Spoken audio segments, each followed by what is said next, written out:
విజయవాడలో ఉన్న కనకదుర్గమ్మకి ముక్కుపుడక ఎలా వచ్చిందో మీకు తెలుసా? ఒకసారి కృష్ణమ్మ భూమి మొత్తం నీరు పారాలి అని భూమి చుట్టూ వెళుతూ ఉంటుంది. అలా పారుతూ పారుతూ బెజవాడకు వస్తుంది. సముద్రంలో కలవడానికి వెళ్తున్న కృష్ణవేణి నదికి దారి మధ్యలో ఇంద్రకీలాద్రి పర్వతం అడ్డు తగిలింది. అప్పుడు కృష్ణవేణమ్మ ఇంద్రకీలాద్రి ముందు నిలబడి నమస్కరించి నాకు దారినివ్వు అని అడుగుతుంది. దానికి ఇంద్రకీలాద్రి పర్వతం ఇలా అంటుంది, నేను ఎన్నో సంవత్సరాల పాటు తపస్సు చేయడం వలన దుర్గమ్మ నా భక్తిని కరుణించి ఇప్పుడు నాపై కొలువై ఉంది. ఇప్పుడు నీకు దారినిస్తే నువ్వు ఇంద్రకీలాద్రికి ఏం చేస్తావో ఏమో. నా తల్లి దుర్గమ్మ ఇబ్బంది పడే ఏ పని నేను చెయ్యను అని అంటుంది. అప్పుడు కృష్ణమ్మ కొండపై ఉన్న కనకదుర్గమ్మ వంక చూస్తూ ప్రార్థిస్తుంది. కనకదుర్గమ్మ కరుణించి నువ్వు అనుకున్నది జరుగుతుంది, కాని నాకు నీ దగ్గర నుండి ఒకటి కావాలి అని అడుగుతుంది. దానికి కృష్ణవేణమ్మ సరే ఇస్తాను అని అంటుంది.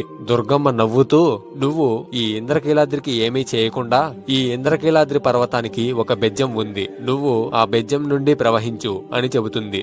దానికి కృష్ణవేణమ్మ అంగీకరించి నీకు నా దగ్గర నుండి ఏం కావాలి అని అడగగా దుర్గమ్మ నవ్వుతూ నాకు నీ ముక్కుపుడక బాగా నచ్చింది, దాన్ని నాకు అరువుగా ఇవ్వవా అని అడుగుతుంది. కృష్ణవేణమ్మ సరే అని తన ముక్కుపుడకని దుర్గమ్మకి అరువుగా ఇస్తుంది. ఇచ్చిన తర్వాత ఇలా అంటుంది, ఈ కలియుగం అంతమయ్యే సమయంలో నేనే కొండ మీదకు ఎగసి నా ముక్కుపుడకను తీసుకుంటాను అని చెప్పి ఇంద్రకీలాద్రికి ఉన్న బెజ్జం ద్వారా ప్రవహించి సముద్రంలో కలిసిపోతుంది. జై కనకదుర్గమ్మ.